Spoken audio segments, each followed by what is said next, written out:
Hey guys, Jeffrey from Headstrong Training Systems here. So today we'll be taking a look at the bench press, and in particular the topic that I want to address is how we find our most optimal foot placement for leg drive in the bench press. So when we're talking about optimal foot placement, what we're really talking about is the position for our feet, which allows us to most recruit from our legs, and the position that we can really drive and create the most leg drive power from.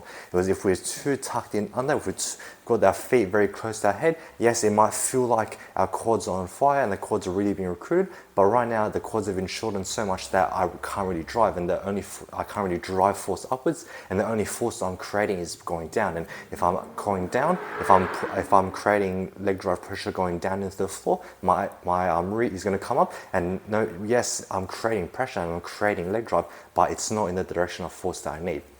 On the other hand, if I've got my feet too far away, then I'm not in an advantageous position to most efficiently recruit leg drive and create power. So the cue or the tip that I like to use to help lifters find their most optimal leg drive, foot placement for leg drive, is to think about when they set up. When they set up with leg drive, to push themselves in the most optimal position, and then you have to try to self-unrack. You're going to put your feet in a position where you can generate the most power and generate the most amount of stability and leverage to then perform the unrack.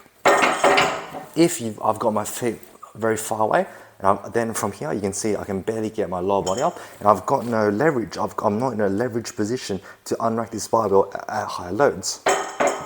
And vice versa. If I've got my feet very tucked under me, and I'm trying to unrack in this position, yes, I'm getting my lower body up, but I don't feel any translation into my upper body to unrack.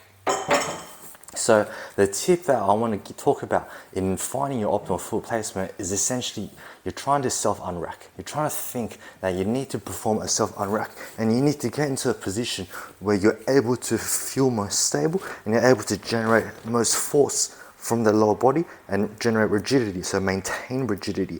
So you find that position, then you can unrack, and you set your feet down, and this is usually where you'll be most advantageous to perform the movement from.